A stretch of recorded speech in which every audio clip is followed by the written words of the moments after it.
Sa iba pang balita, hindi raw pinapansin ng mga illegal na nagre-reclamation sa Laguna Lake. Ang pagpapatigil ng Laguna Lake Development Authority sa pagtatambak sa dapat ay bahagi pa rin ng lawa. Ekta-ektaryang lupa na ng Laguna Lake ang natambakan daw sa nakalipas na 4 na taon, bagay na sobrang nakapinsala raw sa lawa. Balitang hatid ni Maki Pulido.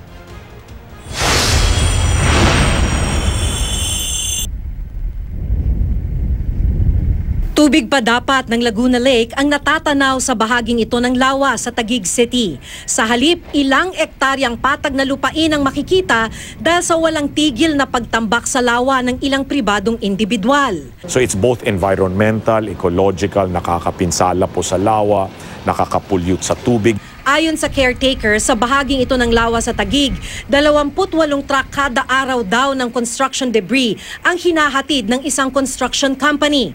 Binakuran na ang mga napatag ng bulldozer, may babala pang private property, no trespassing. Ito pong lupa, inahakot po ito galing sa Global o sa Taguig.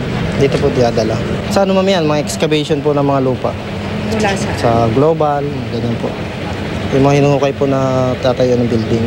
Sa katabing lugar, tinayuan na ng pauupahang tindahan ang natambakang bahagi ng Laguna Lake. Kung sa iba, mga nahukay na lupa at construction debris ang ginagamit na pantambak, doon naman, basura ang ginagamit na pantambak sa mismong Laguna Lake. Ang pinakamalala, yung mga reclamation dyan, basura unang nilalagay. No? Tapos nailagay yung basura, tatabunan ng lupa. Kaya pag nagkaroon ng ulan, yung dagtaan doon, pupunta sa lawa ng Laguna. Nilapitan kami ng nagpakilalang may-ari ng isa sa mga tinatambakang bahagi ng lawa. Titulado at may tax declaration daw sila dahil ayon na rin daw sa Taguig Cadastral Mapping, pribadong lupa ito at hindi bahagi ng Laguna Lake. Ang boundary ng lupa namin is Hagunoy River. So yan lang yung after the Hagunoy River, yan lang yung lake. Pero ito talaga, private land na talaga yan. Oo, natubigan lang.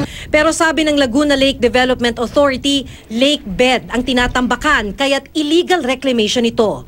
Pinapatigil ito ng LLDA, hindi nga lang pinapansin. Maraming nagre-reclaim na nagsasabi na meron daw silang approval o okay daw sa LGU at may city charter daw sila. Binabakuran nila eh.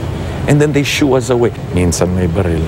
Mahigit 150 hectares na ang natambakan ng lupa sa Laguna Lake mula noong 2012. Hindi lang kasi sa Taguig ang illegal reclamation. Ginagawa rin ito sa mga bahagi ng lawa sa iba't ibang bayan ng Rizal at Laguna. Maki Pulido, GMA News.